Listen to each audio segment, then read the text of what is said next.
There are places in our world that hold shadows deeper than night and secrets older than time. Cairo, with its bustling bazaars and grand monuments, conceals such a realm. Tucked away in the maze of its old city, far from the madding crowd, lies an alley coated in perpetual dusk. Here, hope withers and despair finds purchase. For those who step in, only madness awaits. Or perhaps I should start at the beginning. Allow me to introduce myself. My name is Youssef. I am a photojournalist, a weaver of words and pictures, a chronicler of lives less ordinary. Stories are my passion, the hushed echoes of the unheard, the fragments of tales that time threatens to consume. I hunt these narratives, chasing phantoms through the twilight alleys of our world. Recently, my path led me to the sprawling chaos of Cairo.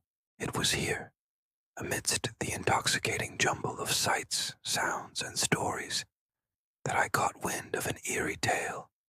Whispers carried on desert winds, weaving of a sinister game played in the deepest shadows of the city. Locals called it the back alley game. Legend spoke of a shadowy cabal, a clandestine society conducting rituals in the forgotten crannies of Cairo. I, a seeker of truth, found myself irresistibly drawn to this enigma. What was this game? Who were the players? And why did it send chills down the spines of the most jaded Cairenes? Thus began my descent into the abyss. As dusk painted the ancient city in hues of violet and sorrow, I made my way to the designated spot. It was a nondescript intersection near the Khan el Khalili Bazaar, a place where the vibrant tapestry of life was woven with threads of magic and mayhem. Yet, I sensed a discordant note here, a dissonance that hinted at the uncanny. With every step, the air grew heavy, thick with unspoken dread and foreboding. When I finally arrived at the appointed spot, it was as if the sky itself wept. A fine rain began to fall, mingling with the dust and grime of the city, to form a miasma of despair. The humidity clung to my skin, and the stench of sewage choked me. It was a typical night in the old, sprawling back alleys of Cairo, a place where shadows seemed to swallow sound and light. But this particular night was different. Something in the air, in the very fabric of the twilight hours, spoke of unseen menace and hidden peril. Yet I pressed on, driven by an insatiable thirst for the truth. And that's when I saw them, tucked away in a narrow chasm between crumbling, ancient buildings that seemed to lean in on each other, suffocating the last vestiges of daylight, was a small cluster of people gathered. Their faces were etched with weariness and despair, their eyes holding the haunting glint of those who peer into the abyss. And then I saw them, two men in dark, featureless suits, their faces hidden behind those stark, empty white masks, making you feel profoundly alone, even in their presence. Their attire was a study in contrasts, the impeccable tailoring of the suits juxtaposed against the grime and decay of their surroundings. It was as if they were interlopers from another dimension, having stumbled or been cast into this desolate landscape. They emanated an air of unnerving composure, a disturbing stillness in the tempest of human emotions. Despite the cacophony around them, they were islands of absolute quiet, their silence deafening. Then came their words, or rather, the lack of them. It was as if they had no voice, no place in the natural order of things. Their thoughts, their essence, refusing to be contained within the confines of flesh and bone, poured forth in unnatural ways, bending reality to their will. Their minds, vast and inscrutable, were a labyrinth of complexity beyond the comprehension of the common mind.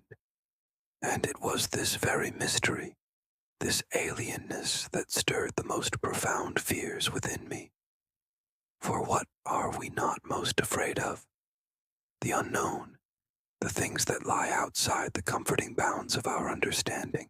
These beings seemed to embody the very essence of that fear, existing as they did in a realm where logic and reason held no sway. To behold them was to confront the darkest recesses of our primal fears, to witness the manifestation of those nameless horrors that dwell in the uncharted territories of our minds. And yet, I found myself irresistibly drawn to them, compelled by an insatiable curiosity to peer into the abyss, and in doing so, risk losing myself forever. I was transfixed, unable to tear my gaze away from those unnerving figures as they uttered words, or rather, the absence of words. It was as if their very speech defied the limitations of human language, resonating with a truth that lay beyond the realm of conventional communication.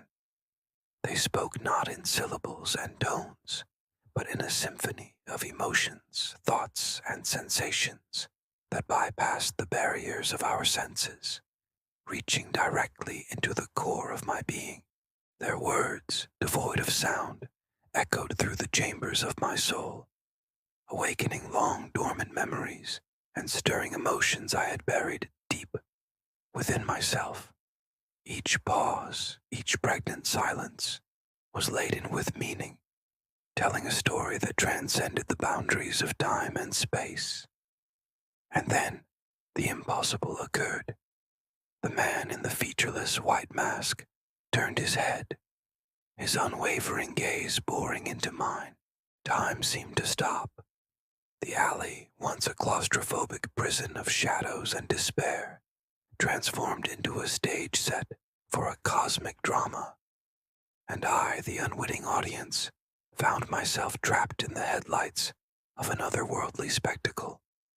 In that heart-stopping instant, the veil between our realities thinned, allowing a glimpse into the abyss. The man removed his mask. It was a face both familiar and alien, a portrait of humanity corrupted, twisted into a mockery of its former self. The sight of it sent a jolt of primal fear coursing through my veins, freezing my blood and stealing my breath. And in the depths of those hollow sockets, I saw my own reflection staring back at me, distorted, corrupted, a vision of my potential damnation. The face leered, a grotesque parody of human features, warped by an unseen torment. Its eyes, vacant and soulless, were windows into a realm of unspeakable horrors, hinting at a world where sanity was a luxury and despair a constant companion. It was a visage that spoke of eons spent wrestling with unspeakable demons, a testament to the corrosive effects of enduring unimaginable pain. Yet, despite the terror that threatened to consume me, a morbid fascination held me captive. I was both repelled and intrigued by this creature, this mockery of mankind, compelled to understand the darkness that had birthed it.